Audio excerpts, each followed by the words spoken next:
The courts have ruled and collectives are back. But did they really even go anywhere?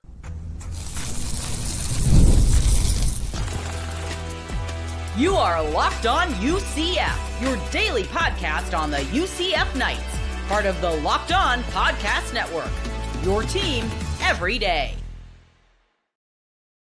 Welcome on in to Locked On UCF, your daily UCF podcast. I'm your host, Mike G, and thank you so much for making us your first listen of every day. Joining me as he does every single week, multiple times a week, is my good friend Andrew Gluchov. He covers sports here for Locked On UCF as well as others. On today's show, we're going to talk about UCF AD Terry Mohajir. Did he get it right? Then we're going to talk about the Kingdom. This is something that we've covered, I think, more than anybody else on this show. And then we'll have a brief conversation about what's next. Let's start at the top. Terry Mohajir sent a letter out to UCF fans saying that they were dissolving the Kingdom and starting the Competitive Success Fund.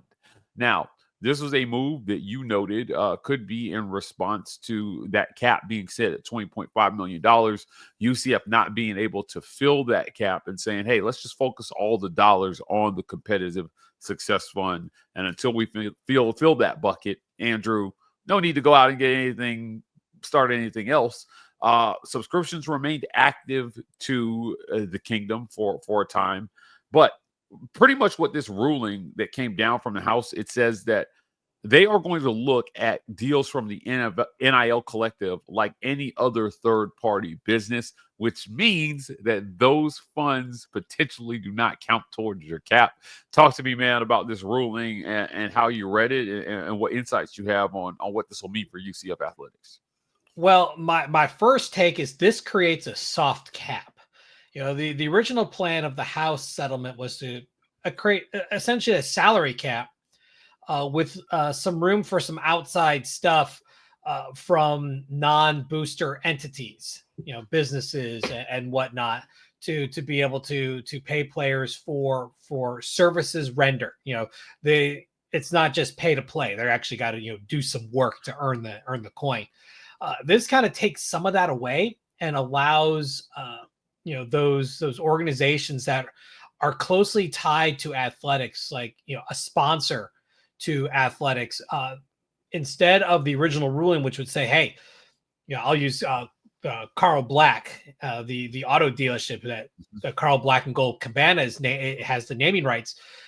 And before this decision, basically it was a compromise. Before this compromise was made, anything they did NIL wise would count against UCF's cap, because they were so close to the university as a named sponsor and all that. Now that's gone. So Carl Black can now sign players. It does not count against the cap. So now you have the initial cap that's still there, that hasn't changed. But now more and more third-party entities have the freedom to be able to sign players to NIL agreements. And as I said before, it becomes a soft cap. It allows schools that have those stronger ties, those larger business associations, to be able to sign more players and not be afraid. I'll use an example for that could really benefit. They came up in talks with the Big 12 just recently.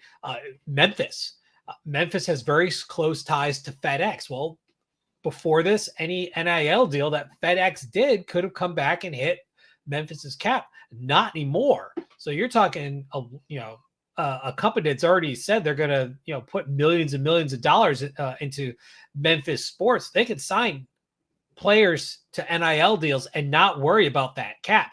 UCF doesn't have nearly as strong of a corporate relationship presence compared to Memphis. That's one area that the Tigers just absolutely are like way above their weight class when it comes to business relationships like that. But that doesn't mean that can't change. However, schools like the Blue Bloods, the Ohio States, the Alabamas, that have businesses far and wide across the country, that alums that have their own business can now come back to the campus sign players without any fear of this, hitting the cap. But I don't think I don't think this battle is truly over. Yeah. It's going to continue to be fought.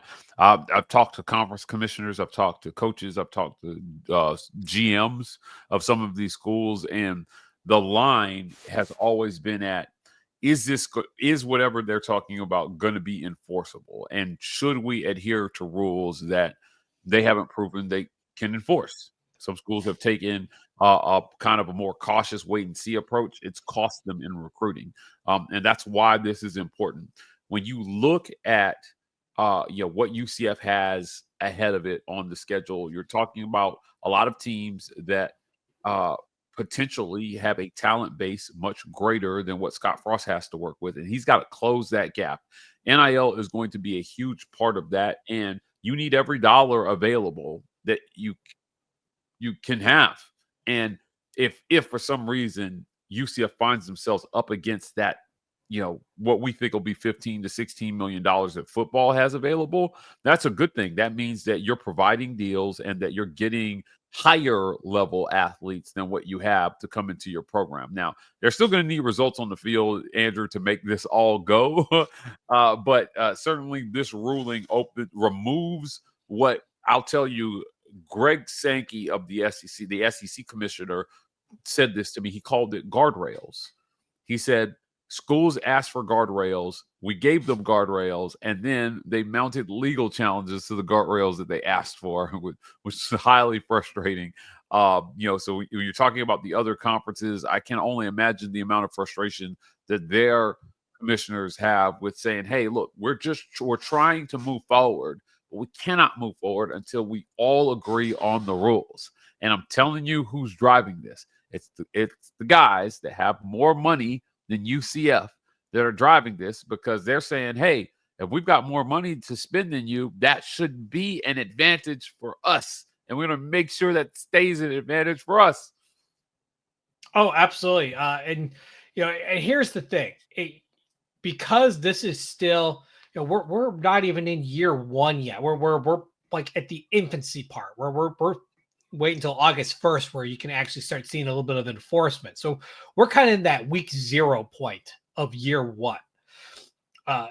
Because of that, this is going to be evolving over time. There's other forces in play, particularly congressional forces in play, that could basically turn this whole thing upside down and completely change the game. But the other thing to keep in mind is, sure, could there be some short-term bumps and hits? Yeah, but each season, because players are largely 1 year, essentially 1 year deals. I don't think we'll see multi-year ones develop over time, but largely things are going to be 1 year at a time for now.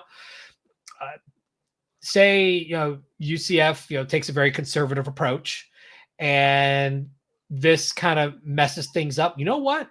Okay, well, 2026, you can change. You can change what you do, and then start to catch up. Then it's not the end all be all.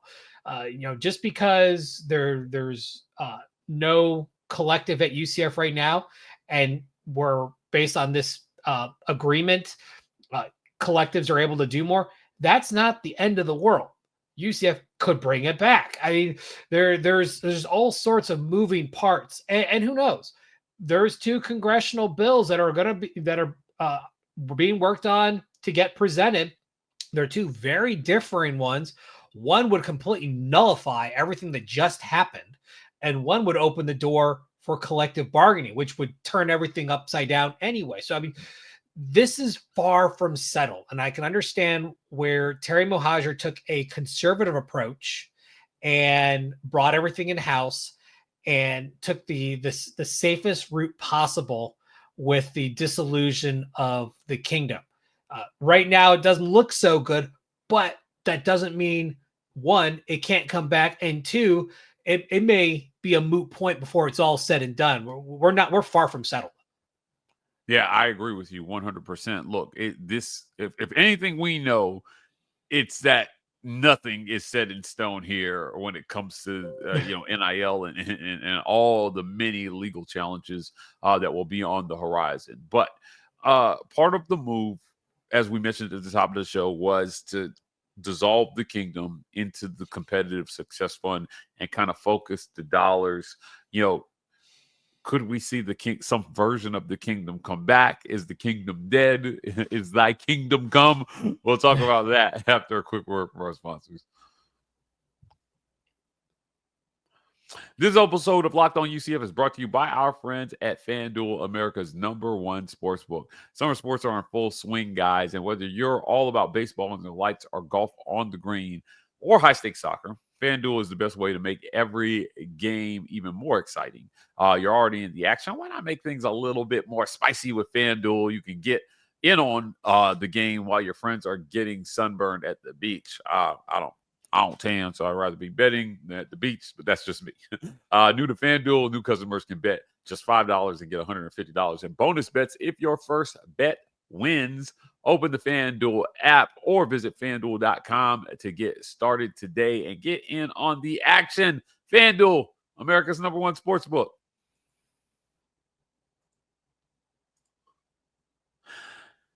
Andrew, so the kingdom is gone. I saw some fans on social media saying Terry Mohajir nuked the kingdom for no reason because of this ruling.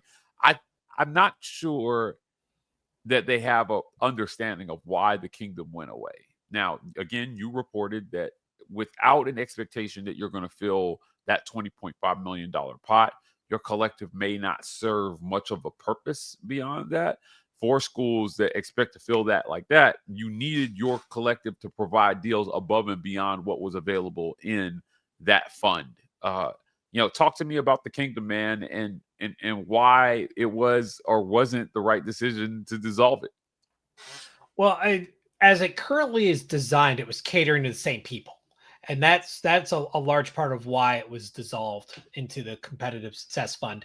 The people that were donating into the kingdom, they basically made the same subscription model into the competitive success fund. So one kind of rolled into the other. It ended June 30th. The new one started July 1st. So kingdom's officially gone. I presented on a previous episode a repurposing of the kingdom to be used as kind of a quasi business broker.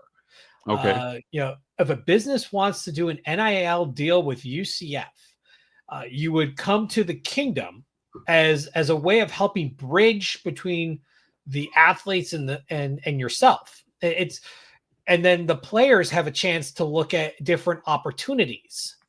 I thought it would be kind of a good, medium to work between, the athletes and the businesses, which some schools are doing.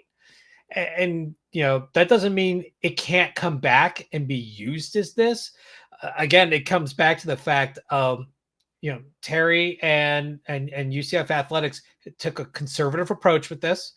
It seemed like it was very, cutting edge to say, hey, we're the first power conference school to announce we're, dissolving the NIL collective for this fund. In retrospect, I mean, I could see where some fans are upset, but it doesn't really actually change anything because the people they were going after still the people that are now donating to the competitive success fund. UCF is planning on using a chunk of the extra revenue they're getting through their conference affiliation to make up some of that gap of that salary cap gap. And that makes a lot of sense. UCF, and I said this before when the House Senate was being talked about, UCF, Houston, and Cincinnati, and BYU as well. The four non-power conference schools joining the Big 12. And you could kind of throw SMU into that too, even though they're financially handcuffed because of their media deal with the ACC. But they were better prepared than the other power conference schools to handle the House settlement from both a revenue loss standpoint to pay the actual settlement itself and to turn towards this new, funding this new program because they're already were working with a smaller budget. First 2 seasons as Big 12 members, they only got partial shares. They got 18 mil, set amount first year as the basic payout, and then there was some extra stuff on top, and then 19 mil the next year. Well, that UCF can handle that. They're used to working with a bare bones budget their time in the American, and now while they're still going to get more money, they can take a chunk of it, they can use it for this purpose. And as UCF's fundraising improves, and it's getting better and better every year, as the alumni base gets a little bit older, gets a little bit gets wealthier over time. People forget UCF's average alumni age is still close to 40. That's young. Because most of these schools are generational. So your average age, you got a lot of dead people involved. UCF's actual average age of alums is around 40. That's incredibly young. It shows how the school has grown over the last 20 years and how big the potential is down the road as they develop the generational fan base. And that was one of the reasons why they were invited to the Big 12 was the long-term play. They saw the potential in what UCF can become versus what they are today, which is, a young up and coming, adolescent athletic program with a chip on their shoulder. They're not yet to those schools that have been around for decades upon decades, and their football program is 100 years old. They're not there yet, but they're working towards it. And the Big 12 recognized that, which is, they needed that extra team, and they kind of fit the bill as, they're done well now, and we see them doing well in the future. So I don't think the kingdom being dissolved was the worst move in the world, because they can make changes. It's not like you're stuck with this forever. And I can understand fans' frustration, again, and we talked in the last segment, this is far from settled. We're seeing changes in real time. We've already, how many changes have we seen since the House settlement even was first presented? They had to go back and forth with the court to get the final approval. And now we've had this. There's going to be more changes down the road. It's just buckle up and hold on for the ride.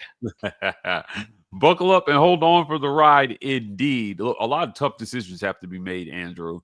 And they're going to have to be made quickly here as we get closer to the season and, court cases start to settle. But is Terry Mohajir the guy to lead UCF through it? We'll talk about that to close the show next on Locked On UCF.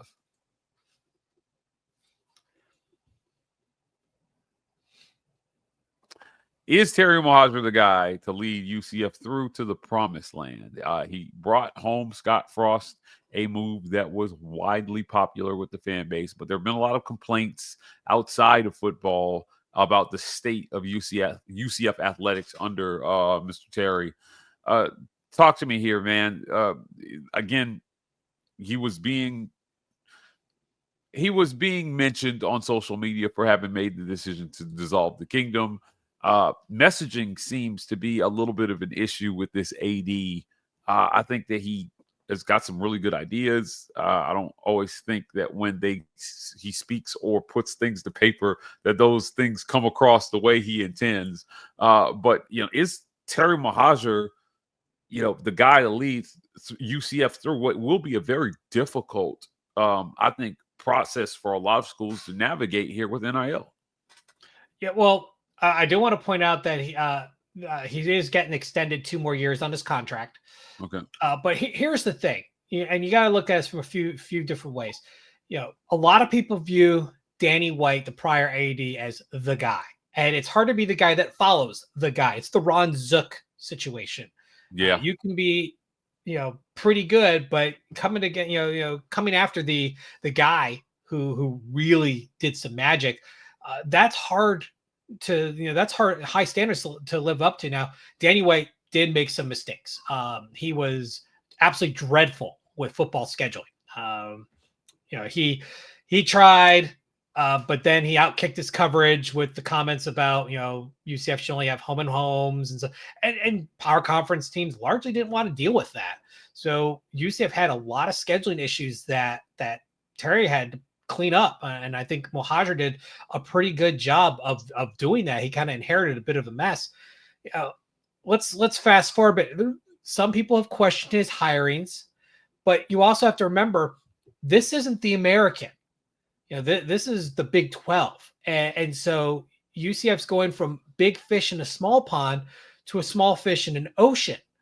And they're still kind of lower on the totem pole. Like, people are talking about, they should have fired Johnny Dawkins. I disagree. I thought it was right to keep Johnny Dawkins. He's very popular, aside from inside the school, he's very popular outside the school. I mean, heck, they're going to be doing an exhibition game at Duke as a way of honoring, the coaches who were former Duke players.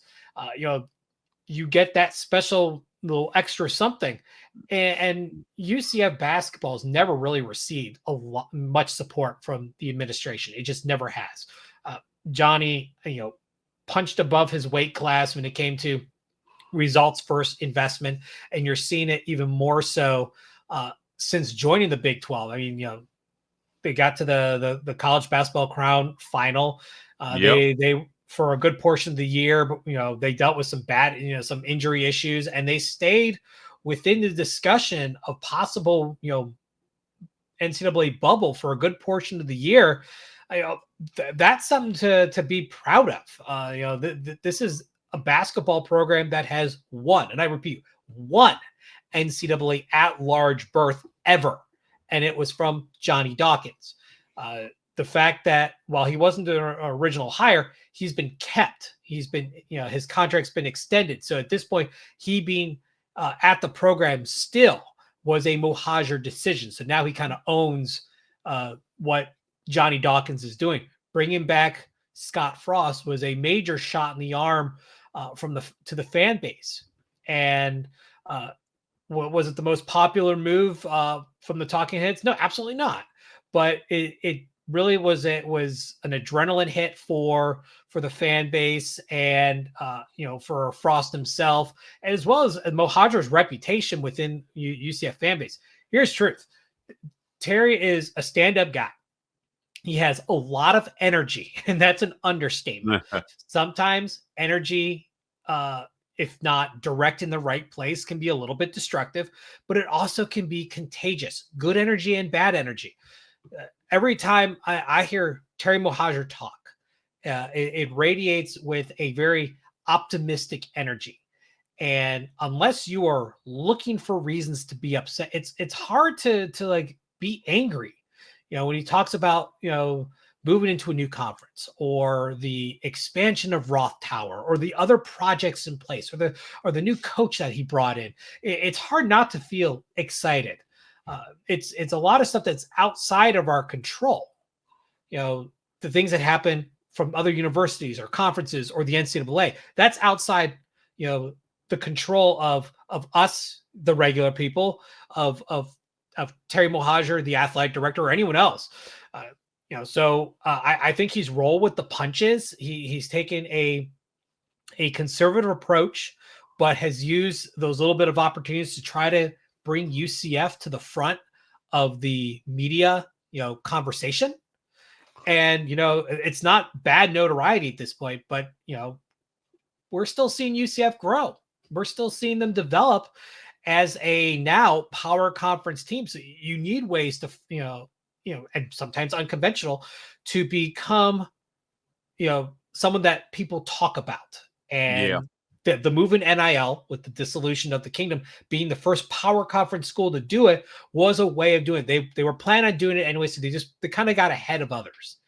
And right, wrong, or indifferent, perhaps now, if they wanted to tomorrow, they could start the Kingdom back up as like a business brokerage or something, and they still had that PR that came with the initial announcement that can't be taken away. Yeah, I agree with you. Look, Mohajir has a ton of tough decisions on the table here. And, no matter how unhappy people are outside of football, his legacy at UCF will be about how well Scott Frost does in this second stint here, coming back to Orlando. So going to be fun to watch either way. We're going to keep an eye on all this NIL Go stuff for you, our listeners, as it's going to be changing. There are going to be legal challenges. There are going to be things that happen that affect UCF athletics. I promise you here at Locked On UCF, we will be on top of it. Me and my good friend Andrew Gluchov. Andrew, I want to thank you for joining me as always. Guys, that's it for another great edition of Locked On UCF. Thank you so much for making us your first listen of every single day. For your next listen, go check out our friends at the Portal Show. Brian Smith has the latest in rumors, portal signings, all the ongoings of college athletes today on the Portal Show. You can find them on YouTube or wherever you listen to your podcast. You can find us here tomorrow on Locked On UCF.